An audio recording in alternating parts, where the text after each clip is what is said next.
Hi all friends, welcome to MTM political talk.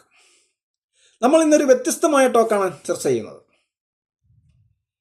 കേരളത്തിലെ നിയമസഭാ ഇലക്ഷന് ഏകദേശം 1.5 വർഷം കാലാവധിയുണ്ട് എന്നാണ് മനസ്സിലാക്കുന്നത്. 1 വർഷം കഴിഞ്ഞാണ് ഇലക്ഷൻ പ്രക്രിയകളൊക്കെ ആരംഭിക്കുകയുള്ളൂ. ഇപ്പോൾ നമ്മുടെ രാജ്യത്ത് ഏറ്റവും അവസാനമായി നടന്ന നിയമസഭാ ഇലക്ഷൻ ഡൽഹിയിലാണല്ലോ. അവിടെ വനിതാ മുഖ്യമന്ത്രിയും വനിതാ പ്രതിപക്ഷ നേതാവും ആണ് അധികാരത്തിലെത്തിയിരിക്കുന്നത്. തീർച്ചയായും സ്ത്രീ മുന്നേറ്റത്തിന്റെ കാര്യം എല്ലാ രാഷ്ട്രീയ പാർട്ടികളും വളരെ ഗൗരവമായി തന്നെ ചർച്ച ചെയ്യുന്ന ഒരു കാലഘട്ടമാണല്ലോ. വളരെ നല്ല ഒരു തീരുമാനമാണ് ഡൽഹിയെ സംബന്ധിച്ചിടത്തോളം. വനിതാ മുഖ്യമന്ത്രി, വനിതാ പ്രതിപക്ഷ നേതാവ്, വളരെ നല്ല തീരുമാനമാണ്. ഡൽഹിയെ സംബന്ധിച്ച് അത് പുതുമയുള്ള കാര്യവുമല്ല. ഇതിന് മുൻപും ഒരുപാട് വനിതാ മുഖ്യമന്ത്രിമാരുണ്ടായ സംസ്ഥാനമാണ് ഡൽഹി. അപ്പോൾ കേരളത്തിലെ രാഷ്ട്രീയ ഇപ്പോൾ ചർച്ച ചെയ്യുന്നത് തന്നെ അടുത്ത മുഖ്യമന്ത്രി ആര് എന്നതാണ്. അതവിടെ നിൽക്കട്ടെ. 1.5 വർഷ കാലാവധിയുണ്ട് ഈ മന്ത്രിസഭയ്ക്ക്. 1 വർഷത്തിൽ കൂടുതൽ കാലാവധിയുണ്ട്. അത് ഇലക്ഷൻ കഴിഞ്ഞ് മുഖ്യമന്ത്രി തിരഞ്ഞെടുക്കപ്പെടുന്ന മുന്നണികളും പാർട്ടികളും തീരുമാനിക്കട്ടെ. അപ്പോൾ ആ ചർച്ച ആണ് ഇപ്പോൾ വാർത്താ മാധ്യമങ്ങളിൽ നിറഞ്ഞു നിൽക്കുന്നത്. അടുത്ത മുഖ്യമന്ത്രി ആര്, അതിൽ അടുത്ത നേതാവ് ആര്. അപ്പോൾ അതവിടെ നിൽക്കട്ടെ. എല്ലാ മുന്നണികളും കേരളത്തിൽ പ്രധാനമായും 3 മുന്നണികളാണല്ലോ മത്സരിക്കുന്നത്. NDA, ഐക്യജനാധിപത്യ മുന്നണി, ഇടതുപക്ഷ ജനാധിപത്യ മുന്നണി. ഈ 3 മുന്നണികളും ഒരു തീരുമാനത്തിൽ എത്തണം. അടുത്ത് ആര് ജയിച്ചാലും, ഏത് മുന്നണി വന്നാലും, അധികാരത്തിൽ വന്നാലും, ഏത് മുന്നണി അധികാരത്തിൽ വന്നാലും നിയമസഭാ കക്ഷി നേതാവ്, മുഖ്യമന്ത്രി ഒരു വനിതയായിരിക്കും. അതാണ് ഈ 3 മുന്നണികളും എടുക്കേണ്ട തീരുമാനം. കാരണം രാജ്യ തലസ്ഥാനത്ത് ഇപ്പോൾ പ്രതിപക്ഷ നേതാവും മുഖ്യമന്ത്രിയും വനിതയാണ്. നമ്മുടെ കേരളത്തെ സംബന്ധിച്ചിടത്തോളം ഇതുവരെ വനിതാ മുഖ്യമന്ത്രി ഉണ്ടായിട്ടില്ല. പല അവസരങ്ങളും വനിതാ മുഖ്യമന്ത്രി ആവുന്നതിന് വേണ്ടി അവർക്ക് ലഭിച്ചിരുന്നുവെങ്കിലും അതുപോലെ രാഷ്ട്രീയ സാങ്കേതിക കാരണങ്ങൾ പറഞ്ഞ് അതൊന്നും നടക്കാതെ പോയിരുന്നു.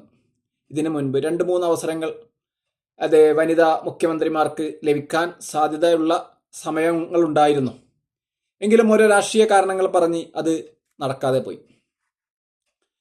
അപ്പോൾ കേരളത്തെ സംബന്ധിച്ചിടത്തോളം 3 മുന്നണികളും എടുക്കേണ്ട ഒരു തീരുമാനം, അടുത്ത നിയമസഭാ ഇലക്ഷനിൽ ജയിച്ചു കഴിഞ്ഞാൽ നമ്മുടെ നിയമസഭാ കക്ഷി നേതാവ് വനിതാ മുഖ്യമന്ത്രി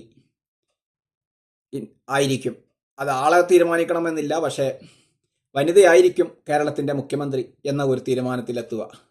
അപ്പോൾ നമ്മുടെ ഇപ്പോൾ നടക്കുന്ന ഈ ചർച്ചയും അപ്രസക്തമാവും. ഈ ചർച്ചയ്ക്കൊരു പ്രാധാന്യമില്ല. കാരണം ജയിക്കുന്ന പാർട്ടികളാണല്ലോ നിയമസഭ കക്ഷി നേതാവിനെ തെരഞ്ഞെടുത്ത് അതിൽ കൂടുതൽ സീറ്റ് കിട്ടുന്ന പാർട്ടികളാണല്ലോ മുഖ്യമന്ത്രി ആവുക. അപ്പോൾ അടുത്ത മുഖ്യമന്ത്രി ആര് എന്ന ചർച്ച അപ്രസക്തമാണ്. അതവിടെ നിൽക്കട്ടെ. അപ്പോൾ 3 മുന്നണികളും വ്യക്തമായ ഒരു തീരുമാനത്തിലെത്തണം. നമ്മുടെ സംസ്ഥാനത്ത് അധികാരത്തിൽ വന്നു കഴിഞ്ഞാൽ നമ്മുടെ പാർട്ടി വനിതാ മുഖ്യമന്ത്രിയാണ് തിരഞ്ഞെടുക്കുക എന്ന്. ഡൽഹിയെ സംബന്ധിച്ച് പറയുകയാണെങ്കിൽ 27 വർഷത്തിന് ശേഷമാണ് BJP വീണ്ടും അധികാരത്തിലെത്തിയത്. അവർ വനിതാ മുഖ്യമന്ത്രിയെ തിരഞ്ഞെടുത്തു. ഓപ്പോസിറ്റ് വനിതാ പ്രതിപക്ഷ നേതാവിനെയും AAPയും തിരഞ്ഞെടുത്തു.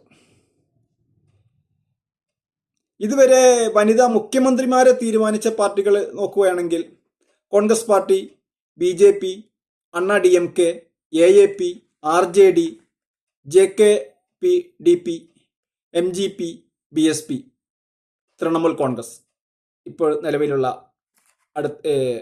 മുഖ്യമന്ത്രി മമതാ ബാനർജി തുടരുകയാണ്. ഏറ്റവും കൂടുതൽ കാലം ഇരുന്ന വനിതാ മുഖ്യമന്ത്രി 15 വർഷം 25 ദിവസം ഡൽഹിക്ക് തന്നെയാണ് ആ സ്ഥാനം. കോൺഗ്രസിന്റെ ദീല ദീക്ഷിത്. 2ാം സ്ഥാനം ജയലളിത, തമിഴ്നാട്, അണ്ണാ DMK, 14 വർഷവും 124 ദിവസവുമാണ്. ഇങ്ങനെയൊക്കെയാണ് ആ കണക്കുകൾ. പിന്നെ ഇപ്പോൾ നിലവിൽ തൃണമൂൽ കോൺഗ്രസിന്റെ മുഖ്യമന്ത്രി മമതാ ബാനർജി ഉണ്ടല്ലോ. ഏറ്റവും കൂടുതൽ വനിതാ മുഖ്യമന്ത്രിമാരുള്ള ഏറ്റവും കൂടുതൽ വനിതാ മുഖ്യമന്ത്രിമാരുണ്ടായ സംസ്ഥാനം എന്ന് പറഞ്ഞാൽ ഒരു പ്രാവശ്യവും ഒന്നിൽ കൂടുതലും ബംഗാൾ, രാജസ്ഥാൻ, ഗുജറാത്ത്, മധ്യപ്രദേശ്, ജമ്മുകാശ്മീർ, ആസാം, ഒഡീഷ, ബീഹാർ, ഗോവ, പഞ്ചാബ്, തമിഴ്നാട്, UP, ഡൽഹി. ഈ 13 സംസ്ഥാനങ്ങളിലും വനിതാ മുഖ്യമന്ത്രിമാരുണ്ടായിട്ടുണ്ട്, കൂടുതൽ കാലം ഭരിച്ചിട്ടുമുണ്ട്. ഡൽഹിയെ സംബന്ധിച്ച് 1ാം സ്ഥാനം അവർ തുടരുകയുമാണ്. ഇന്ത്യയിൽ ഏറ്റവും കൂടുതൽ വനിതാ മുഖ്യമന്ത്രിമാരുണ്ടായ സംസ്ഥാനം ഡൽഹിയാണ്. ആദ്യത്തെ വനിതാ മുഖ്യമന്ത്രി UPയിലാണ് തുടക്കം. സുജേത കൃപലാനിയാണ് ആദ്യം ഇന്ത്യയിലുണ്ടായ വനിതാ മുഖ്യമന്ത്രി. ഇങ്ങനെയൊക്കെയാണ് ഇതിന്റെ ഗ്രാഫിക് കണക്കുകൾ പോകുന്നതെങ്കിൽ നമ്മുടെ കേരളത്തിൽ എന്തുകൊണ്ട് വനിതാ മുഖ്യമന്ത്രി ഇതുവരെ ഉണ്ടായില്ല? പ്രബല രാഷ്ട്രീയ പാർട്ടികൾ എല്ലാം വളരെ ആദർശപരമായി പ്രസംഗിക്കുന്ന ഒരു സംസ്ഥാനമാണ് നമ്മുടെ കേരളം. തീർച്ചയായും നമ്മുടെ സംസ്ഥാനത്തിന് വനിതാ മുഖ്യമന്ത്രി വേണം. ഈ ആവശ്യങ്ങൾ എല്ലാ പാർട്ടികളും ആ പാർട്ടികളുടെ മഹിളാ വിഭാഗവും എല്ലാം ഉന്നയിച്ച് ഇതൊരു ശക്തമായ ചർച്ചയിലേക്ക് കൊണ്ടുവരണം.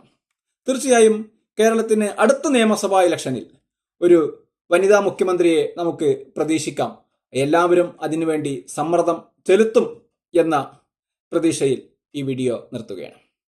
ഈ ചാനലിൽ നിങ്ങൾ ഇതുവരെ സബ്സ്ക്രൈബ് ചെയ്തില്ലെങ്കിൽ സബ്സ്ക്രൈബ് ചെയ്യുവാനും നിങ്ങളുടെ അഭിപ്രായ നിർദ്ദേശങ്ങൾ എന്താണെങ്കിലും കമന്റ് ബോക്സിൽ രേഖപ്പെടുത്തുവാനും ലൈക്ക് ചെയ്യുവാനും ഓർമ്മിപ്പിക്കുകയാണ്.